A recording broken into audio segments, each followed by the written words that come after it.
Merci de m'avoir proposé l'opportunité de vous aider à éclairer vos discussions et vos réflexions.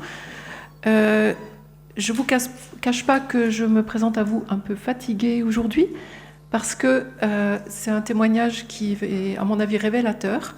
Après chaque année climatique difficile, nous faisons le tour de France de l'adaptation. Et je trouve, personnellement, ça m'interroge, parce que ça veut dire que la thématique du changement climatique ne bouge et ne réfléchit à l'adaptation qu'en situation de crise, c'est-à-dire à des moments où on se pose des questions d'adaptation réactive. Il y a un problème, il faut faire quelque chose. Et donc moi, je fais le tour de France après chaque événement climatique majeur.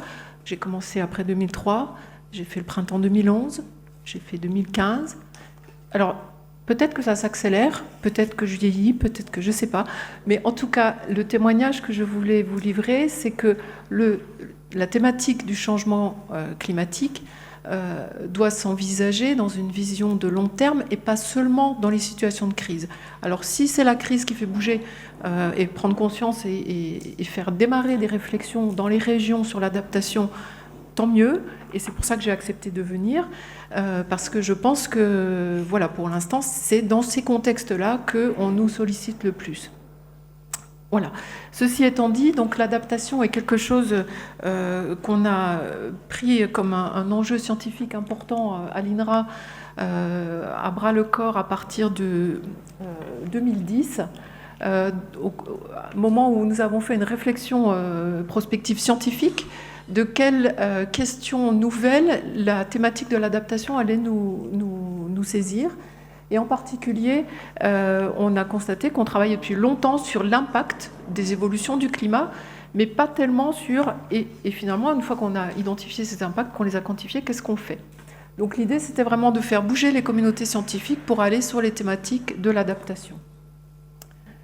Pourquoi c'est important? Eh bien parce que on a sans cesse des éléments de preuve que les efforts d'atténuation du changement climatique ne seront pas suffisants. Donc il faut actionner les deux leviers, atténuation et adaptation, et ça dès maintenant, de façon à ne pas être sans cesse à courir après les crises dans du réactif. Les besoins qu'on a identifiés en 2010 étaient diversifiés. Évidemment, nous, on a identifié en priorité les questions recherche, puisque c'est notre job. Mais on a vu aussi qu'il y a des questions de transfert qui n'étaient pas encore suffisamment organisées, qui n'étaient pas suffisamment efficaces, entre des acquis de recherche qui n'étaient pas encore compris. Donc il y a eu, pendant ces 10 ans, beaucoup d'efforts d'organisation, de mise en place de réseaux mixtes technologiques ou d'efforts de communication et de transfert. On a identifié aussi que l'adaptation va être beaucoup question de réorganisation des filières, des territoires, et donc qui va mobiliser des acteurs de différentes natures, pas seulement les professionnels au cœur du problème, et on vient de le voir, les consommateurs, les transformateurs, etc. Et donc pour ça, on a besoin d'avoir des approches vraiment multidisciplinaires et multicommunautés. Et c'est pour ça qu'on a mis en place ce qu'on appelle à l'INRA un métaprogramme, c'est-à-dire un grand programme qui associe et dont l'effort principal est d'associer les disciplines. C'est-à-dire on ne va pas avoir que des gens qui vont travailler sur les mécanismes de réponse à très court terme d'une plante à la sécheresse, mais on va essayer d'associer les différentes compétences biotechniques, agronomiques, économiques, sociétales, pour emmener la réflexion de manière intégrée et pas seulement sur des questions ponctuelles.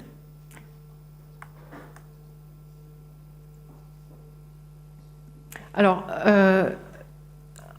en plus de dire que parler d'adaptation uniquement dans les moments de crise, ça me gêne un peu. L'autre chose qui m'interpelle, c'est que les communautés qui sont le plus en avance sur l'adaptation, ce sont les communautés des pays du Sud. Donc à l'international, les travaux les plus riches, les plus dynamiques et les plus innovants se trouvent dans les pays du Sud. Donc c'est important de le savoir, c'est important de s'y référer, de les consulter, parce qu'en termes d'innovation, en termes d'organisation, c'est des communautés qui parfois sont plus en avance que nous. Donc c'est les pays du Sud, mais c'est aussi, on l'a déjà dit, hein, des thématiques qui, au niveau du GIEC, sont de plus en plus prises en compte.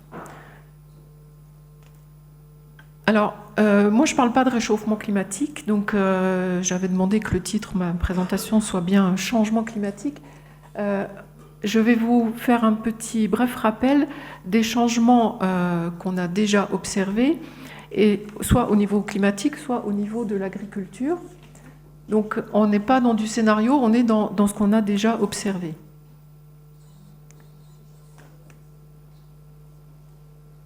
Alors, ça va zapper. Les trois aspects qui me semblent importants, c'est justement de ne pas parler seulement du changement tendanciel, du réchauffement du plus 1 degré, plus 2 degrés, plus 3 degrés. C'est les figures qu'on a vues et qui sont la première à gauche. Le changement tendanciel, oui, c'est une composante des changements auxquels nous allons avoir à faire face. La deuxième composante, c'est les changements dans la distribution des événements et des événements particuliers, qu'ils soient extrêmes de chaud ou extrêmes de froid. Dans ce qui est possible et ce que les climatologues nous annoncent, c'est d'une part des événements de froid et de chaud qui vont continuer à exister, donc des gels, on en aura toujours, même si globalement le climat se réchauffe, et on en aura peut-être même des pires qu'actuellement. Donc vous voyez dans les deux extrémités de la distribution, les événements plus froids et plus chauds vont avoir tendance à augmenter. Donc cette notion d'événement extrême est quelque chose qu'il va vraiment falloir intégrer dans les pratiques. Et puis le dernier point qui est très important en agriculture, c'est l'importance de la variabilité saisonnière et interannuelle, c'est-à-dire que quand on parle de changement climatique, ça peut être aussi bien du changement entre les années, mais aussi du changement dans les périodes où s'installent les événements. On a l'habitude d'avoir des sécheresses estivales. Bon, dans le contexte d'évolution, si ça se trouve, on va avoir plus de sécheresses printanières ou plus de sécheresses d'arrière-saison. On a connu les deux cas récemment. 2011 était une sécheresse de printemps et l'année dernière était plutôt une sécheresse tardive. Donc la saisonnalité des aléas est quelque chose qui fait partie des changements possibles dans le contexte changement climatique. Un mot sur les événements extrêmes qui vont un petit peu avec la réflexion que j'avais, c'est que des cartes comme ça, on en voit apparaître de plus en plus. Presque tous les 2 ans, on a une carte des événements climatiques extrêmes dans le monde. Donc, en fait, moi j'appelle ça des événements extrêmes ou des événements singuliers parce que ce sont des événements rares et donc qui sont pas connus dans cette région particulière, mais qui peuvent être connus dans d'autres régions du monde. Donc c'est ce que je disais, des changements de distribution des aléas, et puis aussi donc, des changements qui sont véritablement des événements extrêmes, mais qu'on ne peut pas toujours attribuer au changement climatique. Et ça, c'est très important. Les événements extrêmes ont toujours existé. Et moi qui suis forestière, je travaille sur les dépérissements forestiers. Les dépérissements forestiers, on travaille dessus avant qu'on parle de changement climatique. Après chaque grosse sécheresse, on a une crise de dépérissement, on le sait. À chaque fois, on fait avancer la recherche parce qu'on a des sujets nouveaux. Mais donc, ce que je veux juste vous mentionner là, c'est que, attention, tout événement extrême n'est pas forcément lié au changement climatique. Et je vous renvoie à un projet qui s'appelait Extrémoscope, qui a été un projet de climatologie, qui a essayé d'étudier justement si on pouvait attribuer, alors ça a été surtout sur des vagues de chaleur et des événements de pluie anormales, donc des pluies intenses ou au contraire des sécheresses. Et finalement, il y a presque la moitié des événements où la climatologie n'a pas été capable de dire c'est lié au changement climatique. D'accord ? Alors, je vous reprojette ce graphique qu'on a vu tout à l'heure, mais attention, tout à l'heure, il démarrait dans les années 70, me semble-t-il. Là, moi, je le fais démarrer dans les années en 1900, pour montrer donc les deux aspects que je viens d'évoquer sur la diapo précédente. Il y a la variabilité climatique, donc les variations ici, on va dire, entre les années, qui sont finalement des alternances. Alors ici, pourquoi c'est bleu toute la partie, l'anomalie, donc l'écart de température ici a été calculé par rapport à la période 70-2000, donc vers le milieu de cette courbe. Donc par rapport au milieu de la courbe, le début du siècle était froid et la fin est plus chaude. Donc la variabilité, c'est ces alternances entre la hauteur des barres, qu'elles soient bleues ou rouges, et la tendance, c'est la courbe qui est lissée, qui est la courbe noire, qui montre effectivement que globalement, la tendance est au réchauffement. Alors, le réchauffement, tout le monde regarde ça à travers la température. Ça a un effet direct sur la végétation, ça a un effet direct sur les animaux, mais ça a aussi un effet indirect qui est trop souvent oublié. Et donc, Madame Sécheresse vous fait un petit rappel. Quand il fait chaud, vous avez un mécanisme de réponse qui est de transpirer. Et la végétation fait pareil. Plus il fait chaud, plus elle va devoir se refroidir en transpirant. Donc elle va consommer plus d'eau. Donc l'effet indirect de la température sur l'augmentation de la consommation en eau par les végétaux, ça c'est un des éléments majeurs qui explique qu'on va avoir des effets de sécheresse augmentés. Alors, la courbe que je viens de vous montrer, on en a une autre qui est extrêmement similaire dans sa forme. C'est l'évolution du rendement de blé en France, qui est un résultat maintenant qui est bien démontré. En fait, on a eu une augmentation régulière des rendements de blé grâce à un certain nombre de progrès, des progrès techniques, génétiques, des progrès culturaux, des progrès dans la lutte contre les maladies, des progrès contre les dosages des engrais. Donc il y a eu toute une phase d'augmentation de rendement. Et puis depuis une dizaine d'années, en fait, on constate que le rendement de blé, ici en France, a tendance à stagner. Et cette stagnation, eh bien, nous l'avons attribuée, alors que les progrès génétiques continuent à peu près au même rythme, nous les avons attribués aux effets climatiques. Des autres effets observés, donc à l'échelle européenne, ici, des diagnostics qui ont été faits sur 8 cultures au niveau européen, où on a regardé sur la période, je ne sais plus exactement, 76-2005, on a regardé le nombre de cultures dont les rendements ont baissé et le nombre de cultures dont les rendements ont augmenté. Ici, vous avez la carte du nombre de cultures en Europe dont le rendement potentiel a diminué. Et en fait, on a entre 1 et 2 cultures pour la plupart du territoire national. Par contre, on a des zones plus méditerranéennes où le nombre de cultures déjà impactées peut être de 5 à 6, donc quelque chose de très significatif. Et non seulement dans les pays méditerranéens, mais aussi dans les zones plus continentales, où les effets de sécheresse sont amplifiés. Et ça, c'est du climat observé, donc il n'y a pas là-dedans de scénario de climat futur, c'est vraiment en utilisant les modèles de culture et le climat qu'on a connu pendant ces périodes-là. À l'inverse, des zones où les cultures s'améliorent, il n'y en a pas tant que ça dans le climat de la période étudiée ici, et finalement, il y a en gros 1 ou 2 cultures dont les rendements sont améliorés. Lesquelles ? Alors ça dépend des territoires, c'est pas partout identique. On a le blé dans certaines régions, on a la betterave par exemple qui bénéficie du réchauffement, et on a le maïs dans certains endroits vers le nord qui était limité par le froid et qui du coup voit des limites thermiques levées. Une autre représentation, donc on a un certain nombre maintenant de synthèses qui permettent de voir les effets possibles ou avérés. Donc là, jusque-là, je vous ai présenté des résultats avérés avec le climat passé. Là, en termes de changements possibles, voilà, pour la moitié nord de la France, on s'attend encore à des effets d'opportunité, à des possibilités d'augmentation de rendement. Donc je pense que c'est important de ne pas voir que les effets négatifs. Il y a des opportunités, il y a des cultures qui vont bénéficier du réchauffement, mais toutes les cultures ont du mal s'il n'y a pas d'eau. D'accord ? Donc les effets positifs de la température sont dans certaines régions très, très sensibles. Les effets négatifs, ça va être le manque d'eau, ça pratiquement partout. Les effets négatifs des hautes températures sur les animaux, par exemple, aussi, en termes de bien-être. Le fourrage, on a vu des irrégularités d'approvisionnement, mais certaines années avec des extrêmement bons rendements. des pressions parasitaires qui vont baisser. On a parlé tout à l'heure d'insectes, de ravageurs qui montent du sud vers le nord. Il faut voir qu'on a piloté, enfin on a soutenu un projet sur les maladies fongiques. Elles ont plutôt tendance à avoir une pression qui a tendance à baisser, puisqu'il y a des périodes de moins grande sensibilité par moins de pluie aux périodes clés.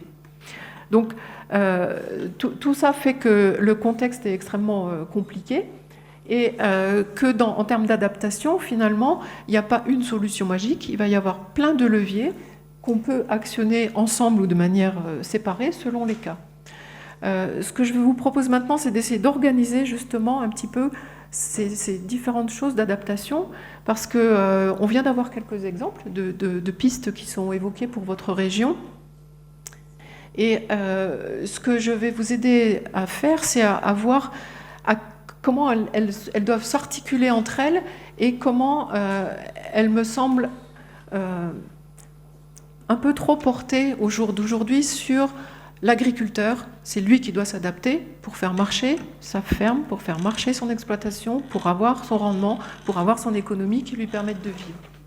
En fait, il y a tellement de leviers possibles que je trouve que c'est une vision un peu trop réductrice et un peu trop mono-acteur, qui est le pauvre solitaire qui, tous les matins, regarde ses troupeaux et ses comptes bancaires. Donc et je me permets de parler d'autre chose aujourd'hui parce que je suis dans une enceinte où il y a plus d'acteurs politiques que d'habitude. Donc je vais me permettre de le faire. C'est aussi pour essayer d'enclencher le débat par la suite. Les différents domaines... donc pour moi, il y a 3 points quand on parle d'adaptation qui sont importants. Les domaines d'action, les échelles d'organisation, et puis les pas de temps. Les pas de temps, c'est le plus simple. Il y a le court terme, le moyen terme et le long terme. Les différentes échelles d'organisation, alors ça peut paraître des échelles géographiques, mais pour moi, c'est des échelles d'organisation qui embarquent des acteurs différents. La parcelle, c'est vraiment l'agriculteur dont je parlais, c'est la plus petite échelle, c'est l'exploitant. Mais de plus en plus, on est sollicité par des régions, par des territoires qui veulent s'adapter à l'échelle d'un territoire. Et donc là, on n'est pas sollicité sur des actions par filière, mais plutôt par des échelles d'un territoire géographique avec les acteurs qui s'y trouvent. En termes de région, c'est souvent les interprofessions qui nous sollicitent et qui se posent des questions pour essayer d'organiser à moyenne échelle des marchés, de la mutualisation de matériel ou d'organisation des infrastructures, etc. Et puis il y a un niveau national, européen, international qui est important parce qu'on est dans des marchés qui sont à ces échelles d'organisation.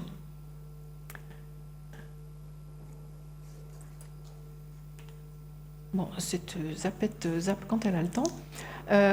Alors, une autre façon de regarder ces formes d'adaptation, c'est un petit peu de les classer selon l'intention. Enfin, qui est-ce qui a été l'acteur et quelle a été l'intention. Typiquement, il y a soit on veut s'adapter et on prend sa décision spontanément en situation de crise, soit on veut s'adapter pour le futur. Et c'est complètement différent en termes de posture. On peut être dans le réactif, c'est ce que je disais, je suis là aujourd'hui parce qu'il y a eu 2018, et donc vous vous posez des questions dans la réaction. Et donc c'est chaud, il y a des aides, il y a un plan sécheresse qui s'est organisé, et ça c'est du réactif. Donc c'est de l'adaptation réactive, c'est bien, il en faut. Mais je pense que ça ne suffit pas et que la réaction planifiée à plus long terme, préventive et non pas seulement réactive au moment de la crise, sont des leviers qu'il faut vraiment réfléchir, et ça se réfléchit collectivement en amont. Donc l'étendue temporelle, ça va un petit peu avec ça, hein, le court terme versus le long terme. Et puis l'étendue spatiale, qui peut être à l'échelle d'une petite région agricole, d'une région administrative ou d'une filière, voire d'une réflexion nationale à laquelle on est souvent associé à l'INRA en termes alors y compris en termes de crise, hein, les cellules sécheresse nationales. Moi, je vous les ai citées, hein, je les ai toutes faites. Donc voilà, quand il y a une sécheresse d'extension importante, et ce qui est le cas de plus en plus souvent, vu la fréquence des crises, je pense qu'on est sollicité pour réfléchir à ça. Et moi, j'ai fait la dernière crise qui était celle de 2015. J'ai dit stop, moi j'arrête de vivre en cellule de crise tous les 2 ans. S'il y a une crise tous les 2 ans, on n'est plus en crise. On est dans un nouveau régime et il faut qu'on ait des nouvelles organisations. Alors, tous ces leviers, en fait, s'actionnent à différents oui, j'ai zappé celle-là. C'était pour un autre exemple qu'on a bien analysé, c'était l'adaptation réactive tactique par les agriculteurs après la sécheresse de 2003. Donc c'était une sécheresse qui était un peu différente de celle de l'année dernière, qui était plus précoce, donc qui avait impacté aussi des cultures de printemps, alors que celle de 2018 était plus tardive. Mais on a fait des enquêtes pour savoir qu'est-ce qui avait été actionné comme levier. Et en fait, il y a plein de choses qui se sont faites pour passer la période de crise, pour continuer à arriver à maintenir l'alimentation de ces troupeaux, d'éliminer, de commencer à abattre des bêtes prématurément parce qu'on n'arrivait plus, etc. Donc ça, c'est des choses, et dans les actions qui ont été décrites tout à l'heure, je pense qu'il y a beaucoup de choses qui relèvent de la réaction. Et donc la réaction, c'est ce qui se fait sur un cycle d'adaptation comme ça. On a un événement extrême, on le regarde et on doit tout de suite réagir. Donc là, on est dans la réaction et on ne réfléchit pas trop à moyen terme. On se dit qu'il faut juste arriver, avec les moyens que j'ai, à passer la saison. L'adaptation un peu plus anticipée, planifiée, permet de se poser et de se dire qu'est-ce que je veux adapter, quel système je veux adapter. Alors ça peut être la ferme, mais ça peut être aussi la filière, le territoire, la région. Et à ce moment-là, il faut diagnostiquer à quoi on va devoir s'adapter. Donc, quels vont être les effets du changement climatique sur l'objet que j'étudie, objet qui va être une filière, un territoire ou une exploitation. Et pour ça, vous avez des documents, je vais vous en montrer, en particulier en termes de simulation climatique. Vous pouvez aujourd'hui savoir réfléchir avec des scénarios de climat ce qui va se passer dans votre région. Ensuite, il faut évaluer les impacts que ces évolutions de climat peuvent avoir sur vos filières, identifier des leviers d'action, donc c'est les pistes d'adaptation qu'on a évoquées tout de suite. Ensuite, les actionner, et pas seulement en réaction, mais en organisation un peu plus long terme, et suivre, observer, et ça je crois que vous avez la chance d'avoir cet observatoire ici qui fait ce travail, pour voir si les inflexions qui vont être mises en place vont avoir des effets bénéfiques ou non. Et ça, pourquoi ? Parce qu'il y a des fausses bonnes idées dans les options d'adaptation qui peuvent amener dans des impasses ou dans ce qu'on appelle de la maladaptation.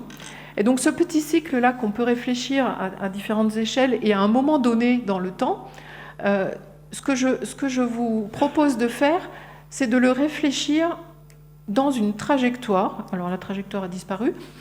C'est que ces petits cycles, au cours du temps, et dans le siècle qui vient, il va falloir se réinterroger, décidément, pour, à chaque étape, à chaque grosse évolution, qui peut être une évolution économique ou climatique, mais en tout cas, à un moment où on se pose des questions d'adaptation, finalement, il y a des chemins divers qui vont s'offrir à vous.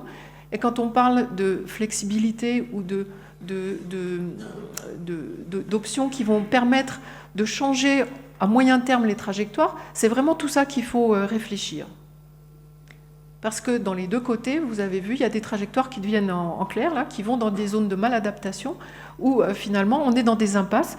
Je prends un exemple peut-être extrême, mais une AOP dont les règles n'évolueraient absolument pas, s'il n'y a plus d'herbe qui pousse dans le Jura, vous ne pourrez plus nourrir les bêtes avec l'herbe du Jura. Donc soit il faut faire évoluer l'AOP, soit on va dans un décor, dans une impasse. D'accord ? Alors, la difficulté de ça, c'est que ce n'est pas spontané, et la réflexion à long terme, elle n'est pas dans l'échelle des mandats politiques, elle n'est pas forcément dans l'échelle de pas de temps d'un exploitant agricole, et pour faire ces réflexions, il faut se forcer à le faire. Il faut se mettre dans des situations de réflexion prospective et pas seulement dans la tendance de ce qu'on a vécu, mais de se mettre dans des situations qui permettent d'imaginer des futurs possibles. Et ça, c'est un exercice qui n'est pas spontané, même pour les chercheurs. Quand on fait des réflexions prospectives scientifiques, c'est un exercice difficile. On a besoin de se lâcher, d'imaginer des futurs et d'imaginer quelles seraient les options de réaction face à ces différents futurs. Une difficulté majeure dans cette réflexion, c'est que le futur, on ne le connaît pas. Donc on doit choisir des trajectoires dans un monde incertain du point de vue économique, du point de vue énergétique et du point de vue climatique. Donc ça, c'est l'ampleur, en particulier régionale. C'est quelque chose qu'il faut aussi que vous gardiez bien en tête. Je vais vous montrer des impacts possibles, mais à l'échelle régionale et précise intra-région, les scénarios climatiques aujourd'hui ne sont pas très précis et on n'est pas encore sur le point de réduire cette incertitude du point de vue de la connaissance. Donc on ne sait pas quelle sera l'ampleur du changement climatique. Et justement, si vous avez des réflexions prospectives, imaginez dans une gamme de possibles les extrêmes, si l'accord de la COP21 est effectivement respecté, ou si on explose et on est plutôt parti sur cette tendance-là. Du coup, dans ce contexte-là, finalement, ces chemins que je vous ai proposés, ces trajectoires, cette gestion adaptative, à quel moment il faut prendre une bifurcation forte et à chaque bifurcation, il faut s'assurer de la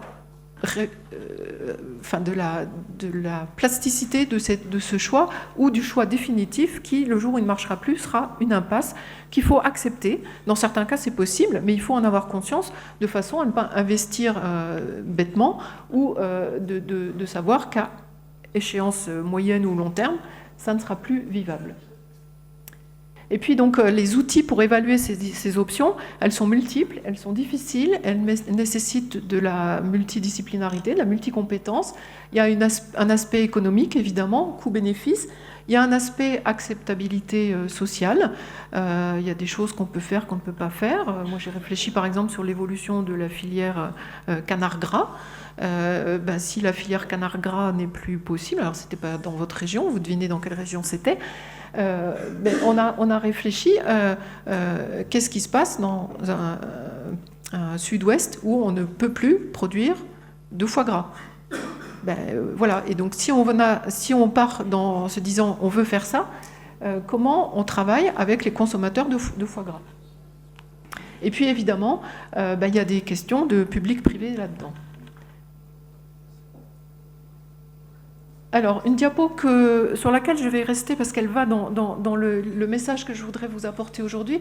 Si on regarde ici, sur l'axe de temps, en fait, l'évolution du changement climatique, plus on va aller vers un changement intense, plus les contextes vont correspondre à des choses qu'on n'a jamais expérimentées dans nos systèmes. Dans la variabilité interannuelle, dans le court terme, finalement, on a déjà pas mal d'expériences. On a vu des années sèches, des années humides, des années normales, des très bonnes années, etc. Donc l'axe vertical, c'est un axe de similarité par rapport à des situations climatiques et agroclimatiques qu'on a déjà connues. Et en fait, l'adaptation là-dedans, elle va se décliner de trois manières différentes. Qu'on appelle l'adaptation incrémentielle, qui est souvent donc réactive, qui est le cœur du métier des agriculteurs, et je dirais aussi des forestiers, c'est-à-dire les agriculteurs, moi, depuis que je découvre cette communauté, ils me disent, mais nous, même pas peur, le changement climatique, on s'adapte depuis toujours, on s'est toujours adapté. Et donc ça fait partie de votre ADN d'agriculteur de gérer l'adaptation, typiquement l'adaptation des dates de semis ou des dates de récolte, c'est de l'adaptation incrémentielle. De changer les variétés, etc. Mais en restant dans le même type de production, c'est de l'adaptation incrémentielle. On s'adapte pour faire face aux aléas qu'on prend dans la figure. Les éléments, les mots-clés qui ont été évoqués tout à l'heure, la chasse au gaspillage, des choses comme ça, pour moi, c'est ce que j'appelle de l'agriculture éco-efficiente, c'est-à-dire on optimise les pratiques qu'on a aujourd'hui. À l'échelle intermédiaire, à la fois en termes d'ampleur des changements qui vont pouvoir être traités par ces adaptations et l'ampleur du changement, On a ce qu'on appelle l'adaptation systémique, qui consiste à ajuster les systèmes et donc à faire des changements un petit peu plus forts, qui vont nécessiter un peu plus d'investissement et un peu plus de remise en cause des pratiques. On a parlé de stockage. Pour stocker, il faut le penser sur plusieurs années, il faut investir dans du bâti, il faut gérer son épargne différemment, etc. La diversification, c'est pareil. Si on change son assolement, c'est pas du jour au lendemain. Il faut s'assurer qu'on va avoir des filières qui vont gérer, enfin qui vont savoir valoriser les nouvelles productions. Et puis, il y a la troisième bulle, là, qui est la bulle rouge, où on est sur de l'adaptation à moyen et long terme, en pluriannuel, où là, on ne peut plus s'ajuster avec les systèmes en place et on va devoir transformer les systèmes. Et ça, c'est vraiment quelque chose, il faut reconcevoir tout, l'organisation des filières, réorganiser le territoire national, arrêter le maïs irrigué parce qu'on ne peut plus irriguer parce qu'il y a des conflits sur l'usage d'eau, et donc du coup déplacer sur le territoire national des choses, réorganiser, et ça fait très peur à tout le monde. Les vignerons sont une communauté qui est extrêmement sensible à ces questions de relocalisation. Mais ils sont très inquiets et ils se prennent aujourd'hui par la main et ils réfléchissent de manière très très active à des scénarios complètement bouleversés en se mettant en situation. Voilà, donc ce que je voudrais souligner, c'est que dans les propositions qui nous ont été proposées par nos collègues juste avant, je pense qu'on a des leviers qui ont été proposés dans la bulle verte et dans la bulle jaune et pratiquement rien dans la bulle rouge. Rassurez-vous, il n'y a pas que l'agriculture qui est dans cette difficulté. On a les mêmes soucis avec d'autres filières. En forêt, on est un peu plus dans cette perspective long terme parce que c'est des cultures pérennes qui sont récoltées à 150 ans, donc on est un petit peu plus là-dedans. Mais on a des contraintes qui sont des contraintes réglementaires. Par exemple, on n'a pas le droit d'introduire une espèce exotique, même si climatiquement elle serait plus adaptée. Il y a des réglementations qui aujourd'hui va falloir lever si on veut faire de la migration assistée d'espèces. Alors, 2 mots sur les climats futurs en Bourgogne et Franche-Comté et les conséquences que ça peut avoir sur l'agriculture. J'avais regardé un petit peu les présentations qui seraient faites ce matin. Je pense que vous n'avez pas exploité au mieux les travaux qu'ont fait Météo France de régionalisation des impacts possibles du changement climatique, qui sont disponibles sur le site Météo France Climat HD, qui vous permet de connaître dans chaque région quelles vont être les évolutions climatiques. Je vous donne 2-3 illustrations. J'ai pris l'exemple sur Franche-Comté. Vous avez la même chose sur Bourgogne. En résumé, le réchauffement qu'on a vu va se poursuivre, et ça aussi bien en Bourgogne qu'en Franche-Comté, et quel que soit le scénario d'émissions de gaz à effet de serre qu'on considère. Dans le scénario sans arriver à respecter l'accord de Paris, le réchauffement pourrait atteindre 4 degrés de plus par rapport à ce qu'on a connu dans le passé récent, 76-2005. On ne va pas avoir d'évolution majeure de précipitations.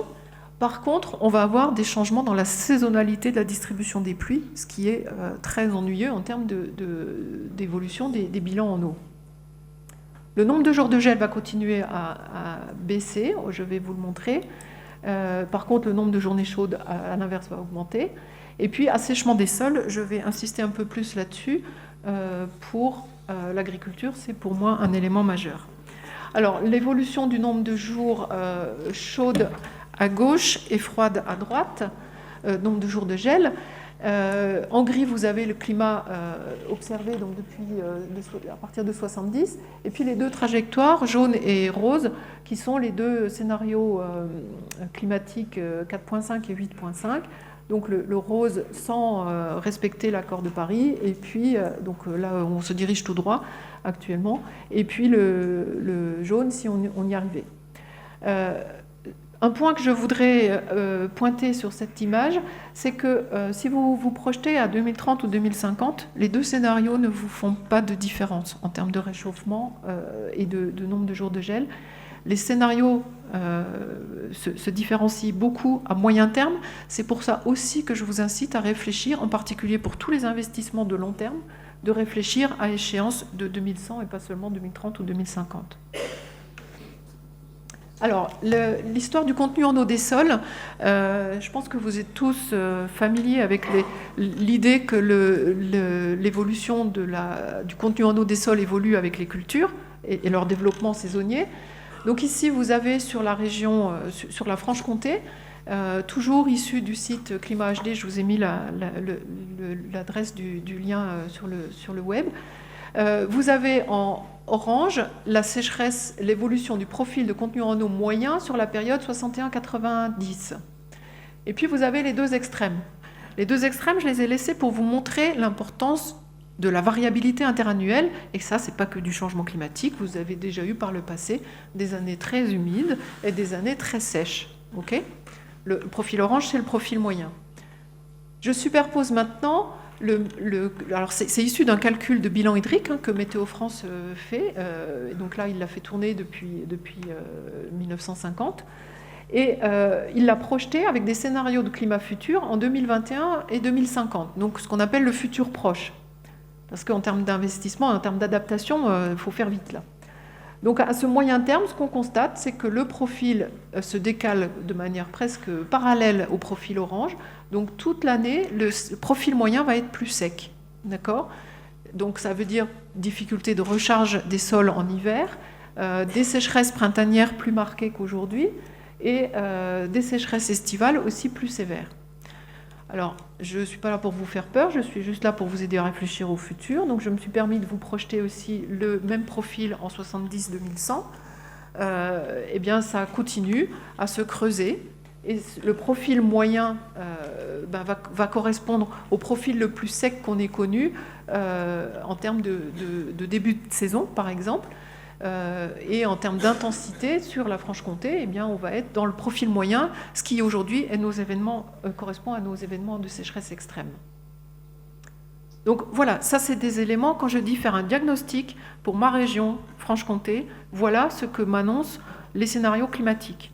À partir de là, qu'est-ce que je peux faire? Qu'est-ce qui va me péter à la figure? Quels vont être les impacts sur la filière ou le territoire qui me concerne?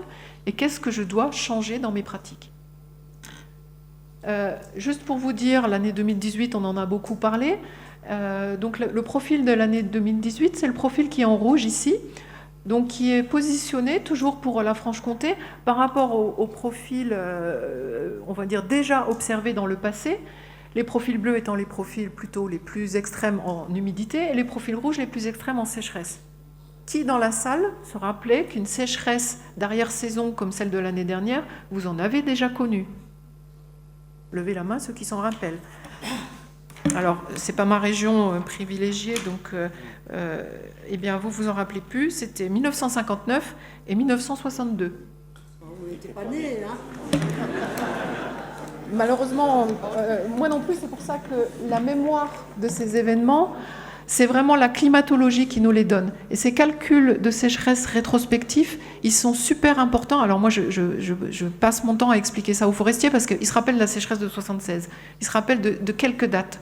Mais les événements extrêmes dans les deux sens, à la fois les très bonnes années et les très mauvaises, eh bien, on n'en garde pas une mémoire extrêmement précise. Donc l'objectiver par ces calculs, et Météo France le fait pour vous, donc ce n'est pas à vous de le faire, simplement consultez les sites qui vous permettent d'avoir ces informations.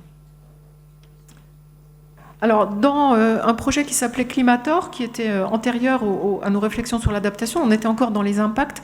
On avait fait quelques exercices sur la région ici, et en particulier, on avait déjà donc, des scénarios qui étaient la génération précédente, mais qui montraient déjà une réduction du nombre de jours de gel, et finalement une réduction qui était quand même extrêmement dépendante des méthodes de régionalisation qu'on utilisait. C'est-à-dire que, je vous ai dit, le climat local, régional, dans le futur, on ne sait pas le prédire.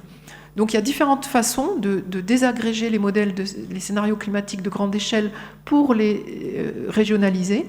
Mais ces méthodes, aujourd'hui, ne sont pas toutes convergentes et il y a encore beaucoup d'incertitudes là-dessus. On y travaille, en particulier avec l'Université de Bourgogne-Franche-Comté sur la thématique, où il y a une équipe CNRS qui travaille avec nous là-dessus. Mais il y a encore une grosse incertitude. Dans tous les cas, quand même, même si l'ampleur du nombre de jours de gel et les conséquences sur les rendements sont différents, ici c'était sur les stades sensibles pour le colza qu'on avait fait les simulations.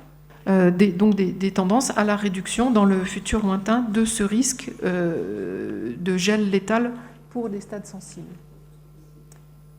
Dans cette même région, on avait regardé comment on pouvait se comporter, donc là par modélisation, avec des modèles de culture, par modélisation, comment allait se comporter le tournesol dans le Grand Quart Nord-Est. Donc Dijon était le plus au sud, mais on montait jusqu'à Mirecourt. Et finalement, on a vu que des régions comme le nord-est de la France, où on a encore aujourd'hui assez peu de tournesols, finalement, allaient devenir des territoires possibles pour ce type de culture. Donc il y a des choses qui sont plus possibles, mais il y a des choses qui sont possibles. Donc c'est important de l'avoir en tête. Après, la capacité, évidemment, les tamponnages par la qualité des sols et leurs réservoirs en eau est importante, et les rendements sont évidemment très différenciés entre les deux cultures.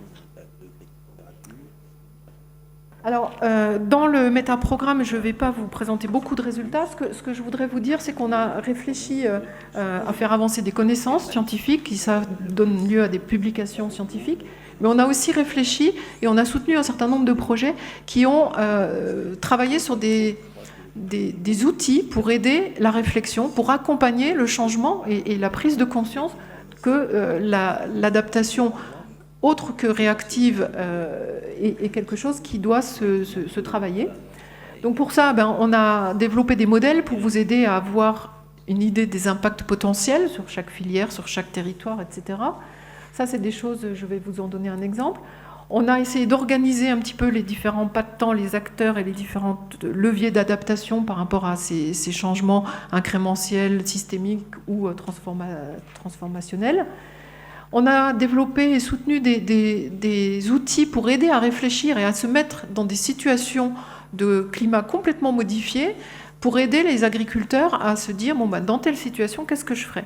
Et d'en discuter collectivement pour partager par des méthodes participatives, en fait, de mettre en situation les acteurs pour voir comment ils sont réactifs et surtout les aider à réfléchir à des contextes qu'ils ne connaissent pas du tout aujourd'hui, donc à des choses vraiment modifiées.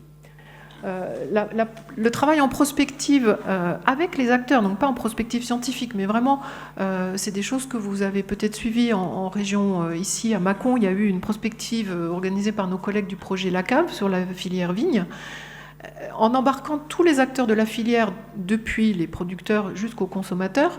En fait, on se rend compte qu'en racontant des histoires et en jouant à se faire peur, eh bien, l'innovation et les scénarios de rupture sortent de la communauté des acteurs eux-mêmes.